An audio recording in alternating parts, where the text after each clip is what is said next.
नमस्कार, मी समृद्धी जाधव. स्वागत आहे तुमचं टॉप न्यूज मराठीमध्ये. खरं तर गेल्या 2-3 दिवसांपासून आंतरराष्ट्रीय पटलावर अनेक महत्त्वाच्या घडामोडी घडत आहेत. खरं तर संपूर्ण जगच दोन देशांमध्ये सुरू असलेल्या युद्धामध्ये होरपळून निघत असलेलं पाहायला मिळतंय.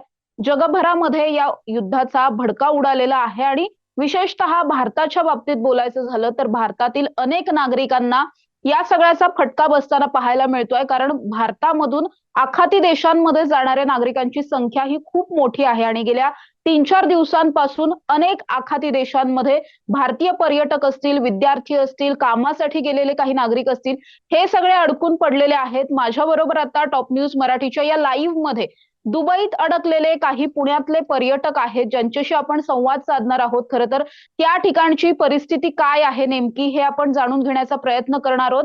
आपण बघतोय माझ्याबरोबर हे सगळे पर्यटक आहेत. हे नेमके कुठे आहेत वगैरे यांच्याशी आपण सविस्तर बोलणार आहोत या सगळ्या विषयावरती. सर, तुम्ही नेमके आता कुठे आहात? तुम्ही कधी तिथे गेलेला होतात आणि आत्ताची परिस्थिती नेमकी दुबईमध्ये काय आहे?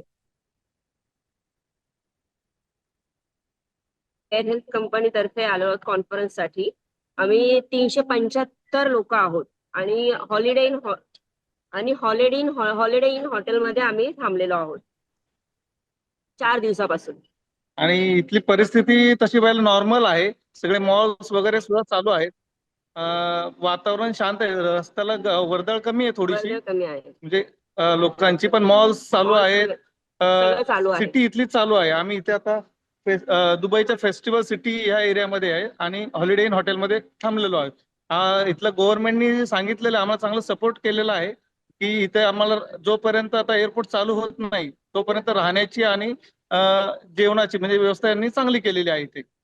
आणि शांतता आहे, म्हणजे असं युद्धाचं वातावरण असं काही वाटत नाही इथं थांबल्यानंतर. तुम्ही साधारण कोणकोणत्या ठिकाणचे हे सगळे नागरिक आहात आणि तुम्ही कधी तिथे गेलेला होतात आणि परत येणं कधी अपेक्षित होतं खरं तर? मला आज निघायचं होतं. संध्याकाळी आमची फ्लाईट होती, सकाळची पहाटे 4 वाजताची फ्लाईट होती आमची, पण ती कॅन्सल झालेली आहे. आता जोपर्यंत दुबई गव्हर्नमेंट आम्हाला काही सांगत नाही, तोपर्यंत कन्फर्मेशन देत नाही, तोपर्यंत आम्ही आमच्या कंपनीतर्फे या हॉटेलमध्येच आता राहणार आहोत. साधारणतः नेमकी तुम्ही बोला सर. साधारणतः सोलापूर, कर्नाटक, पुणे, सोलापूरहून आलो मॅडम आम्ही. सोलापूर, पुणे, कोल्हापूर, चिंचवड लोक आलेले आहेत आणि सर्व एकोप्याने मजेत इथे राहत आहेत. त्यामुळे कुणीही तिकडे आमचे नातेवाईक पॅनिक होऊ नये. आम्ही खूप सुखरूप आहोत इथे. आमची कंपनी किंवा इथलं प्रशासन हे आम्हाला पूर्णपणे सहकार्य करून आम्हाला व्यवस्थित हे करतात, ट्रीटमेंट देतात, सपोर्ट करतात. त्यामुळे कुणीही माझ्या विनंती आहे की आमची काळजी कुणीही करू नये किंवा पॅनिक होऊ नये कुणी. तुम्ही जसं म्हटलात तसं आज हे सगळं वातावरण बऱ्यापैकी नॉर्मल आहे असं म्हणताय. फारसं युद्धजन्य परिस्थिती अशी काही तिथे जाणवत नाहीये. मात्र 2-3 दिवसांपूर्वी काही व्हिडिओ व्हायरल झालेले होते. अगदी बुर्ज खलिफाच्या जवळ सुद्धा काही ब्लास्टिंग झालेलं होतं. अशा अनुषंगाचे काही व्हिडिओज होते. तुम्ही 3-4 दिवस तिथे आहात. तुमच्या जवळपास असं काही घडलेलं आहे का? कसं आहे, हॉटेलच्या आसपास तर तसं काही घडलेलं नाहीये.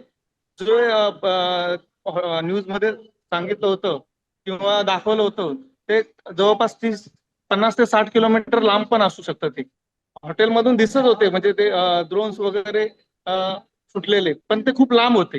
आणि बुर्ज खलिफापाशी तर काहीच नाही, असं काही घडलेलं नाहीये.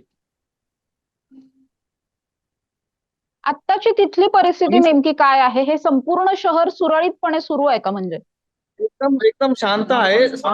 नॉर्मल सगळी इथलं चालू आहे. हॉटेल चालू आहेत, मॉल चालू आहेत, शॉप चालू आहेत. आम्ही आज मीना बाजार सुद्धा फिरून आलेलो आहोत.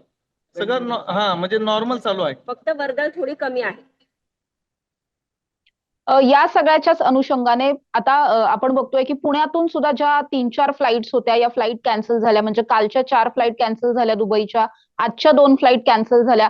तिकडून तुम्हाला नेमकं कधीपर्यंत भारतात परतता येईल किंवा फ्लाईट एअर स्पेसेस ज्या आहेत त्या चालू कधी होतील असं काही सांगण्यात आलंय अंदाजे?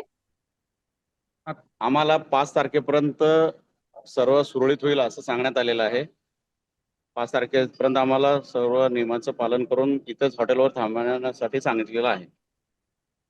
तुम्ही म्हटलात की नियमांचं पालन करून, नेमके काय काय नियम घालून दिलेले आहेत आता तिथे प्रिकॉशन्स म्हणून? नियम तसे त्यांनी फक्त हॉटेलच्या बाहेर तुम्ही तुमच्या रिस्कवर फिरा म्हणलेत ते. जाऊ शकता, पण असे नियम नाही. आपलं जसं लॉकडाऊन कसं होतं त्या टाईप मध्ये आहे इथं. फक्त नियम वगैरे असे रूल्स वगैरे जास्त काय हे केलं नाहीये. हॉटेल्सवाले सांगतात फक्त की तुम्ही लांब जाऊ नका. स्थानिक पोलिसांचा काही बंदोबस्त वगैरे वाढवण्यात आलेला आहे असं काही दिसतंय? नाही, सरकारतर्फे काही नियम या ठिकाणी घालण्यात आलेले आहेत किंवा आम्हाला पाळण्याचं सांगितलेलं आहे. या उंच ठिकाणी जर तुम्ही असणार बिल्डिंग मध्ये तर शक्यतो खालच्या ठिकाणी तुम्ही राहावे आणि काचेच्या गोष्टींपासून थोडंसं दूर राहावे. जर तुमच्याजवळ काही अशा काही गोष्टी असतील टोकदार तर त्याच्यासाठी तुम्ही जवळ असणारे उशी वगैरे अशा काही गोष्टी तुमच्या सपोर्टसाठी तुम्ही ठेवाव्यात. तुम्ही शक्यतो शूज घालून रेडी या पोझिशन मध्ये राहावे, अशा काही त्यांनी सूचना दिलेल्या आहेत. बरं, या सगळ्याच्या नंतर आता तुम्ही म्हणताय की आता पॅनिक वातावरण काहीच नाहीये, मात्र सुरुवातीच्या 1-2-3 दिवसांमध्ये असं काही वातावरण होतं जेव्हा खरं तर बातम्या सगळीकडे व्हायरल व्हायला चालू झालेले होते, व्हिडिओज बाहेर यायला चालू झाले होते, तेव्हा थोडंसं चिंताजनक वातावरण होतं का तिकडे? तसं त्या पद्धतीने आम्हाला ज्यावेळेस कळलं त्या बुर्ज खलिफाच्या तिथे घडलेली जी काही थोडेफार न्यूज होत्या त्या आम्हाला पण अशाच कानावर आल्या होत्या. थोडाफार इन्सिडेंट त्या ठिकाणी घडलेला होता. त्याच दिवशी आम्ही बुर्ज खलिफावरून जाऊन आलो होतो. पण असं पॅनिक होण्यासारखं किंवा अशी मोठी कुठलीच गोष्ट घडलेली नाहीये. युएस सरकारने ते काय ड्रोन होते ते इन्सेप्ट करण्यासाठी त्यांनी 100% ताकद लावली होती. तुमच्या सगळ्यांचे तुमच्या कुटुंबियांशी संपर्क वगैरे झालेले आहेत? कुटुंबियांची सध्या काय मानसिक स्थिती आहे? नाही, आम्ही आमच्या कुटुंबियाशी सगळ्यांचा संपर्क होतोय, कारण इथे तशी प्रशासनाने व्यवस्था पण केलेली आहे आणि आमच्या कुटुंबियांना आम्ही इकडनं सांगितल्यामुळे ते पण सध्या स्थानिक वातावरणामध्ये नाही येत, कारण त्यांना इथली परिस्थिती समजली आहे. आपले जे नातेवाईक आहेत ते सुरक्षित आहेत ही त्यांना खात्री आम्ही दिलेली आहे आणि आहेतच. आम्ही खूप सुरक्षित आहोत इथे. फक्त एक सिच्युएशन जोपर्यंत नॉर्मल होत नाही तोपर्यंत आम्ही तिकडे येऊ शकत नाहीये. त्यामुळे कुणीही चिंता करू नये, काळजी करू नये. आता तुम्ही म्हणताय की तुम्ही जवळपास 300 पेक्षा जास्त लोक आहात, तर या सगळ्या लोकांची एकाच हॉटेलमध्ये राहण्याची व्यवस्था झालेली आहे का? आणि तुमच्यासारखे असे शेकडो भारतीय आहेत, पुणेकर आहेत जे त्या ठिकाणी अडकलेले आहेत, अशा काही इतर गटांशी तुमचा संपर्क झालाय? हो, आम्ही सर्वजण एकत्र आहोत. केअर हेल्थ इन्शुरन्स कडून महाराष्ट्रातून जवळपास 400 लोक आम्ही आलेलो आहोत. इथे हॉलिडे इन म्हणून हॉटेल आहे. त्या हॉटेलमध्ये आमची केअर हेल्थ इन्शुरन्सनी अत्यंत चांगल्या प्रकारे राहण्याची सोय केलेली आहे. महाराष्ट्रातल्या लोकांनी आमच्याबद्दल काही काळजी करू नये. आम्ही 2 दिवसांनी व्यवस्थित महाराष्ट्रात परत येऊ. Thank you madam. आणखी काही भारतीय तुम्हाला तिकडे भेटलेले आहेत तुमच्या हॉटेलमध्ये किंवा जवळपास जे तुमच्यासारखेच तिकडे गेले होते? म्हणजे आमच्या ओळखीचे काही आहे भारतीय ते सुद्धा आहेत, पण त्यांना हॉटेलमध्येच थांबायला सांगितलेलं आहे. जेव्हा फ्लाईट चालू होतील तोपर्यंत तुम्हाला हॉटेलमध्येच थांबायचं असं यांनी सर्वांनी सांगितलेलं आहे गव्हर्नमेंटने. आणि हॉटेलचा खर्च आणि जेवणाचा खर्च म्हणजे असं गव्हर्नमेंटने डिक्लेअर केलंय की हा खर्च पर्यटन जेवढे काय पर्यटक येतील त्या सर्वांचा खर्च ही गव्हर्नमेंट देणार आहे असं त्यांनी डिक्लेअर केलेलं आहे इथं. अच्छा, म्हणजे जेवढे पर्यटक आता UAE मध्ये अडकलेले आहेत त्या सगळ्यांचा इथून पुढचा जो काही राहणं खाण्यापिण्याचा खर्च असेल हा सगळा खर्च सरकारच्या वतीनं केला जाणार आहे. तर असं सांगितलेलं आहे. पण आता ज्या काही फ्लाईट्स होत्या, ज्या फ्लाईट्स कॅन्सल झाल्या आणि आता इथून पुढे 4-5 दिवसांनी कदाचित या एअर स्पेसेस चालू होतील, त्यानंतर तुम्ही फ्लाईट मधून पुन्हा भारताकडे परतू शकताय. तर या फ्लाईट्सच्या तिकिटांचं नेमकं नियोजन कशा पद्धतीने असणार आहे, त्याचा खर्च कोण करणार आहे वगैरे, याचा काही संपर्क झालाय, संबंध आलाय आतापर्यंत, कोणाशी चर्चा वगैरे झाली आहे त्याच्या अनुषंगानं? माहिती केलेली, पण कंपनीने सांगितलं की आम्ही जाण्याची तुमची पूर्ण व्यवस्था करून मिळेल, त्याबद्दल तुम्ही काही काळजी करू नका. जोपर्यंत इथे आहे तोपर्यंत आम्ही तुमची सर्व जबाबदारी घेतलेली. महिलांची संख्या तिथे किती आहे? महिलांचं काही पॅनिक सिच्युएशन मध्ये सुरुवातीच्या काळात महिला वगैरे गेल्याचं काही आढळलं होतं असं? एक 40% महिला आहेत आणि 60% पुरुष आहेत. आमच्या कंपनीचे आले. केअर हेल्थ इन्शुरन्स कंपनीकडून आलेले 40% महिला आहेत आणि 60% पुरुष आहेत. आणि फॅमिली सध्या म्हणजे महिलांमध्ये पण लहान मुलं पण घेऊन आलेली. ओके, मग लहान मुलं आहेत का तुमच्या बरोबर? लहान मुलं आहेत कुणाची? काही फॅमिलीजने आपले छोटी छोटी मुलं आणले आहेत, ते सुरक्षित आहेत. ते पण खेळीमेळीच्या वातावरणात सर्व राहत आहेत, त्यामुळे असं काही कोणी पॅनिक नाही येते. फॅमिली जरी आली असेल तरी लहान पोरे, सिनियर सिटीजन सर्व आलेले लोक आहेत की ज्यांना इथे सर्व व्यवस्था त्यांनी केलेली. सिनियर म्हणजे सिटीजन्स पण एकंदरीत भरपूर आहेत. आतापर्यंत 4-5 दिवसांमध्ये या कुठलाही त्रास तसा तुम्हा लोकांना झालेला नाहीये थोडक्यात? काय झालं नाही मॅडम, काय झालेलं नाही. एकदम छान आहे, सर्व वातावरण चांगलं आहे. आम्ही एकदम आनंदी आहोत. तसे म्हणजे काही कुठलीही म्हणजे काळजी करायचं कारण नाहीये आमच्या कुटुंबाप्रती. म्हणजे जे काही फोन येत आहेत ना आम्हाला, आमचे मित्र जवळजवळ आज मला 50 लोक फोन केले काळजीपोटी. तो म्हणजे गेलेला आहेस कसा आहे, पण एकदम आम्ही छान आहोत. त्यामुळे काही म्हणजे अडचण काही नाहीये. फक्त शेवटी आता आम्हाला यायची इच्छा आहे आपल्या देशाला. पण ठीक आहे, त्या नियमानुसार जे होईल ते होईल. कंपनीनं पण भारतीय कसं आहे, मॅडम? embassy तुमच्याशी काही परराष्ट्र मंत्रालय असेल किंवा भारतीय एम्बॅसी असेल यांच्याकडून काही संपर्क वगैरे झालेला आहे? कसं आहे, संपर्क कोणी केलेला नाहीये, परंतु इथलं गव्हर्नमेंटनी चांगला सपोर्ट केलेला आहे. आम्हाला सांगितलेलं आहे की तुम्ही काळजी करू नका, जोपर्यंत तुम्ही दुबईमध्ये आहात तुमची राहण्याची जेवणाची सगळी जबाबदारी त्यांनी घेतलेली आहे. आणि शिवाय फ्लाईट ज्यावेळेस एअरपोर्ट चालू होतील त्यावेळेस जसं तुमचं फ्लाईटचं कन्फर्मेशन मिळेल तसे तुम्ही एअरपोर्टला या, अशी त्यांनी आम्हाला सांगितलेलं आहे. ऍक्च्युली आम्ही ज्या कंपनीतर्फे इथे आलेलो आहे त्या कंपनीचं वारंवार तिकडे कॉन्टॅक्ट चालू आहे.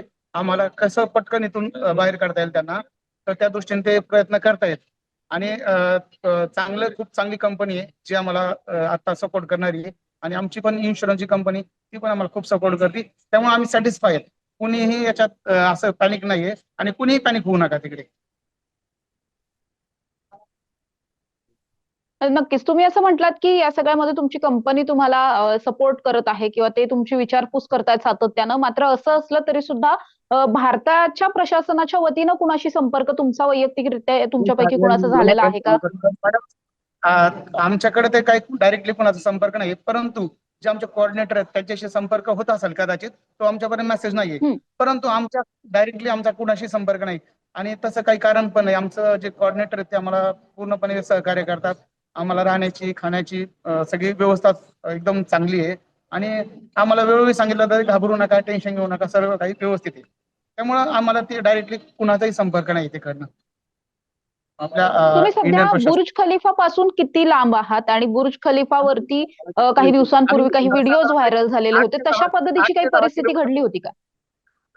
8 ते 10 8 ते 10 किलोमीटर अंतरावर आम्ही बुर्ज खलिफा आमच्या हॉटेलपासून आहे एक साधारणतः. परंतु आम्ही ज्या हॉटेलमध्ये राहतो तिथून आम्हाला बुर्ज खलिफा दिसतो, जवळ दिसतो, अगदी जवळ. आणि आमच्या हॉटेलच्या रूम मधून म्हणजे खिडकीतून बुर्ज खलिफा दिसतो जवळ 10 किलोमीटरच्या.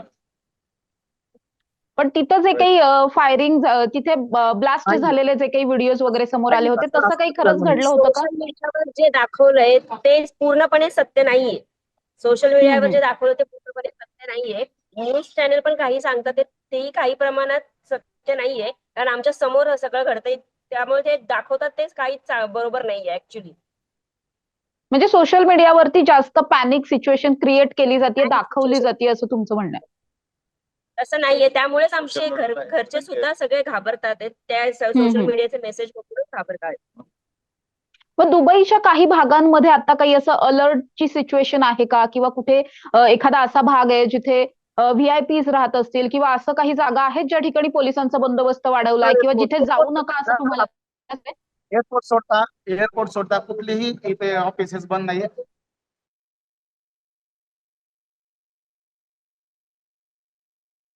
तांत्रिक त्यांच्या अडचणी असेल त्यामुळे बाकी सर्व काही सुरळीत चालू आहे. दुबईमध्ये सर्व ऑफिसेस चालू आहेत, लोक कामाला जातात, ते काम करतात, ते मॉल चालू आहे, रोड चालू आहे. शॉपिंग चालू आहे, लोक शॉपिंग मॉल चालू आहे, सर्व चालू आहे. व्यवहार तिथलं सर्व किंवा चालू तुम्हाला आहे. कुठे जाण्यासाठी बंदी वगैरे घातली गेली आहे किंवा मनाई करण्यात आली आहे की या भागामध्ये जाऊ नका वगैरे, असं काही आहे? असं काही नाही. मॉल वगैरे सगळं मार्केट चालू सर्व असल्यामुळे market काही चालू.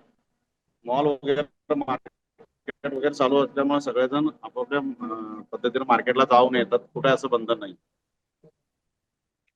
खरं तर आता जी काही परिस्थिती ओढवलेली आहे या परिस्थितीमुळे खूप मोठ्या प्रमाणात भारतीय नागरिक आहेत जे त्या ठिकाणी कुठेतरी अडकलेले आहेत. दुबईमध्ये अनेक वेगवेगळ्या शहराच्या वेगवेगळ्या ठिकाणांवरती अडकलेले नागरिक आहेत. काही असे होते जे एअरपोर्ट वरती आलेले होते. या एअरपोर्टवर पोहोचलेल्या नागरिकांना सुद्धा एअरपोर्ट बंद असल्यामुळे, एअर स्पेसेस बंद असल्यामुळे तातडीनं त्यांना जवळच्या हॉटेल्समध्ये हलवण्यात आलेलं आहे. मात्र दुबईची आत्ताची जी काही परिस्थिती आहे या पर्यटकांच्या सांगण्यावरून जर आपण पाहिलं तर दुबईमध्ये सध्या नॉर्मल परिस्थिती असलेली पाहायला मिळते. फार जास्त पॅनिक सिच्युएशन दुबईमध्ये नाहीये. त्याचबरोबर UAE सरकारच्या वतीनं सुद्धा जे पर्यटक आहेत त्यांची काळजी घेतली जाते.